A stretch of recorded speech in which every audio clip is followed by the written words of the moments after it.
Bonsoir et bienvenue à tous dans Showtime. Allez, let's rock and roll ce soir. Tout de suite, partons à la rencontre de l'un des pionniers du rock français, un chat sauvage devenu un homme sans âge. C'est pas moi qui le dis, c'est lui dans son dernier album sorti en juin. Dick Rivers est en concert ce soir à Paris. Nous le retrouvons tout de suite. Voilà, on le voit, il est sur la scène de l'Alhambra à Paris. Incroyable, Dick Rivers. Merci beaucoup de nous accorder quelques minutes juste avant votre entrée en scène. Alors à la fois, quand on s'en étonne là, mais quand on a votre expérience, on n'a plus le trac finalement à quelques minutes de l'entrée en scène, si? Oh, plus que jamais. Si, vraiment? J'ai toujours le trac. C'est un nouveau tour de chant, donc j'ai le trac, oui.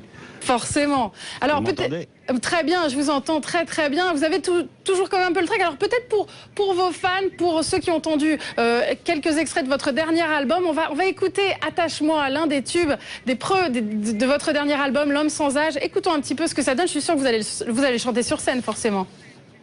Bien sûr, je reste toi et moi, mon amour, attache-moi.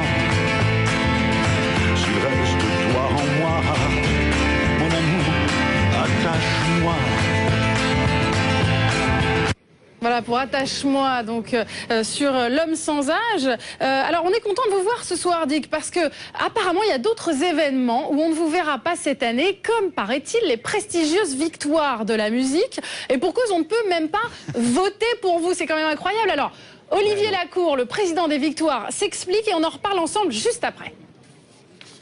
Ok. L'album, le très bon album de Dick ne fait pas partie de l'aide-mémoire, qui est la sélection des albums qui vont concourir pour les victoires. C'est un oubli des gens qui étaient censés l'inscrire, et en l'occurrence sa maison de disques. Évidemment, les victoires ne peuvent pas être tenues pour responsables. Il le sait, hein, et il me l'a dit. Ils ne peuvent pas être tenus pour responsables de cet oubli. Il y a près de 1500 entrées dans cette liste. Donc évidemment, les équipes des victoires ne peuvent pas tout vérifier. Ce que dit que c'est parfaitement. Donc je crois que la polémique, ce n'est pas vraiment une. Par contre, l'incident, il est véritablement regrettable. Alors Olivier Lacour, vous l'avez entendu, dit qu'il regrette, mais il met tout de même ça sur le dos de votre maison de disques. Est-ce que ça a chauffé chez Odéon, alors, votre label ?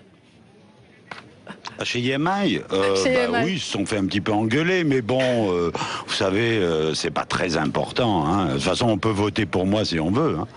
Oui, de toute façon, les fans, le meilleur vote finalement, c'est d'acheter l'album et de venir vous voir Absolument. en concert. Mais c'est quand même magnifique. Voilà. Mais c'est quand même une petite déception, j'imagine, non?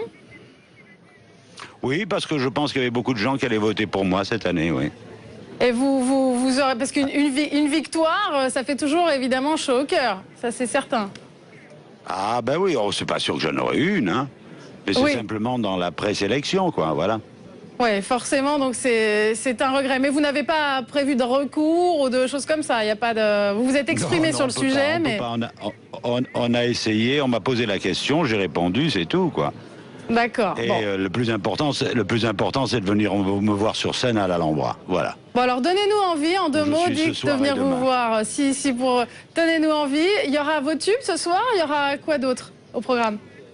Il y a beaucoup du nouvel album, énormément, et puis il y a bien sûr des incontournables, revus et corrigés, avec des musiciens extraordinaires, les miens, plus mon ami Chris Spedding à la guitare.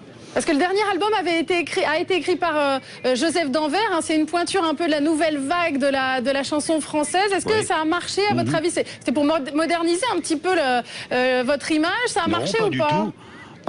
Ah non, pas du tout, c'est simple. Ah oui, c'est un album merveilleux. Et non, c'est simplement parce que Joseph a écrit des choses absolument extraordinaires qui m'ont touché et que je suis ravi d'avoir chanté. Mais j'avais fait auparavant un album avec Francis Cabrel, Mathieu Chédid, Mickey 3D, Mathieu Bogarts, Benjamin Biolay. Voilà, je veux dire, moi j'ai toujours été d'avant-garde. Hein. Je veux dire, en 68, je travaillais déjà avec Gérard Manset. Début des années 70, je travaillais avec Alain Bachung. Donc j'ai toujours été très avant-gardiste au niveau des gens qui m'entourent. Ouais, je sais que vous en avez marre de cette caricature de la banane et du côté un peu ringard. Je sais que vous m'aviez dit ça. Absolument. Alors Dick, vous savez, j'ai une info pour vous juste avant qu'on se quitte. Le CAC est à plus 2,35%. Je vous dis ça parce que quand on s'est parlé ces derniers temps, je sais que voilà, vous êtes aussi un businessman finalement. Vous êtes très intéressé par la bourse aussi. Oui, vous avez des actions en ce moment. Oui, Bon. oui, j'ai toujours eu des actions. Bon, bah, j'espère qu'elles sont Et je bien suis placées. ruiné. Bon, bah écoutez, alors voilà, l'appel est donné. Allez voir Dick Rivers pour qu'il puisse se refaire un peu ce soir. Vous êtes encore demain à l'Alhambra, vous êtes le 10 décembre aussi à Aix-les-Bains.